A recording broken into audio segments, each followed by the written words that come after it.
In 2035, Starship lands on Mars. But that's not the victory. That's when the real problem begins. Because on Mars, a ship is not a home.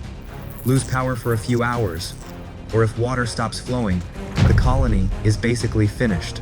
So how do you turn a starship into a self-sustaining city? Stay until the end of this video, because I'm going to show you the real blueprint. Robots building the power grid, nuclear power that survives dust storms, digging the city underground, a factory that makes air and fuel, and how you build a closed-loop farm. On the moon, you can still lean on Earth. If you're missing something, you can send it up. If something breaks, you can bring it back. But Mars is different. It's so far away you can't live on resupply when needed. Once you go, you have to make everything on site. From water, ice, rock, and dust.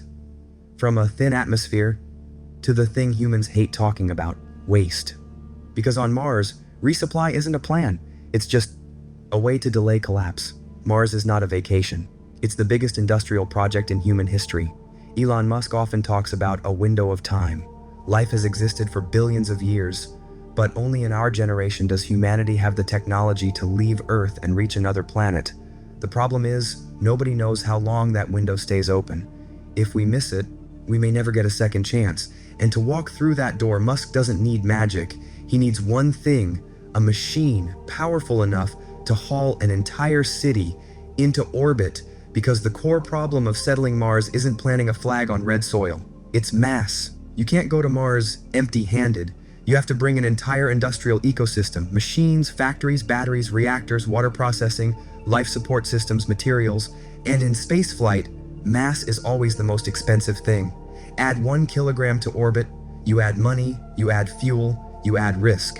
Starship is built to break that limit with 2 advantages. First, enormous payload, not a few boxes, infrastructure. Second, mass production and mass flight, not one historic mission, but a supply chain, a fleet running continuously. Because if you want a self-sustaining city, you don't need a mission. You need to move Mars-scale mass at the scale of an economy. And here's the twist. Starship isn't the final key. It's only the first key. Starship uses chemical engines, burning fuel and liquid oxygen. It's powerful, it's modern, but it has a ceiling. A physical ceiling. For settlement, the problem isn't just, can you get there? It's can you get there fast, reliably, safely, so you can build a lifeline route between 2 worlds. Cutting travel time isn't about looking cool. It reduces human risk, lowers operating cost, improves rescue options, and accelerates growth. And that's where NASA steps in, not as a spectator, but as an engineering giant of the space industry, bringing something SpaceX can't easily build alone: nuclear technology for space. From nuclear thermal propulsion, more efficient deep space travel, to compact reactors, powering a city 24/7 on the Martian surface. Because honestly, if you want a city to survive weeks of dust storms that block out the sky, solar panels only get you started. To live long-term on Mars, you need power that doesn't depend on the sun.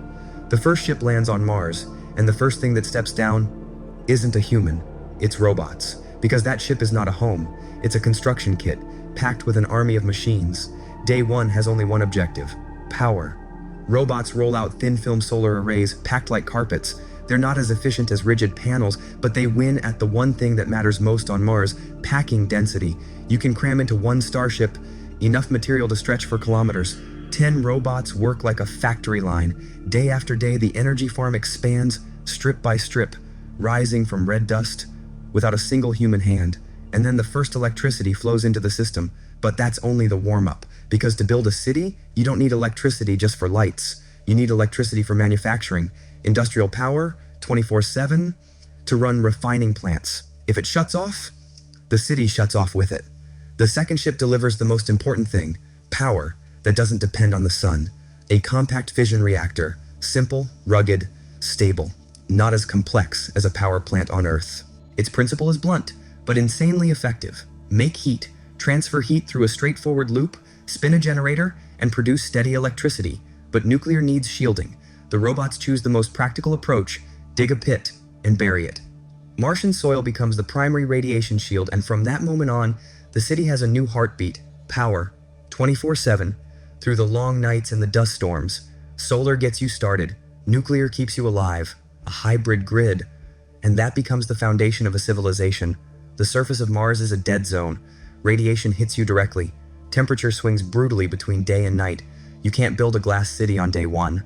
Too expensive, too fragile, too reckless. The smartest solution is go down. The third ship brings the main construction weapon, a TBM, a tunnel boring machine, massive, like a factory on tracks. It doesn't just dig, it digs, pushes rock and soil out through autonomous carts, and at the same time installs tunnel segments behind it, turning a hole into an underground city. And the most important part, nothing is wasted. The excavated soil goes to surface processing. It becomes concrete-like building material, then gets transported back down to expand the city. But there's one life or death requirement. The tunnels must be airtight. One tiny crack is enough to ruin everything. Robots apply a sealing compound mixed with Martian dust. It expands, fills every gap, and forms a tight barrier. And then, for the first time in history, beneath the red soil appears something that never existed naturally on Mars, a space that can hold pressure and hold air for humans. The city begins as a network of tunnels, intersections, halls, plazas, housing, labs, public squares. Above ground, almost nothing changes, but below, the real city is being born, quietly, reliably, and it has life. Once the city has power, humans have shelter, but shelter still isn't living. The fourth ship delivers the thing that decides everything, a life factory, a complex that turns a dead planet into living conditions. First, water. Water isn't sitting on the surface, it's ice, buried underground. Robots drill down, hit the right layer, and pump it up. And for the first time, liquid water begins flowing through a system. At the same time, they collect CO2 from the thin atmosphere, compress it, and freeze it for storage. Once you have power and water, the first miracle happens: electrolysis. Split water into two things, oxygen and hydrogen. Oxygen to breathe, hydrogen to unlock the next door. And here comes the second miracle, the Sabatier reaction. Hydrogen plus CO2 becomes methane and water. Methane is fuel. Fuel means Starship can be refueled on another planet. And for the first time, a way home becomes real. And here's the turning point. The moment you can produce fuel on site, everything changes. Humans are no longer trapped on Mars. You have a two-way route, and the colony can finally grow. When everything runs stable, the countdown begins. Back on Earth, the crewed ship leaves the launch pad. They're not coming to build from zero. They're coming to walk into a city already waiting, pressurized, powered, supplied with water, air, and even food. The airlock opens. Red dust stays behind. The dead zone stays behind. Ahead of them is a real city, hidden under red soil, alive on electricity, shielded from the radiation sky. And the most beautiful paradox is this: the first city on Mars may be built by robots, but the reason it exists is so humans can stay. If you found this video useful, drop a comment Mars City and hit like and share for me. It helps the video reach more people who love space. Thank you for staying until the end, and I'll see you in the next episode.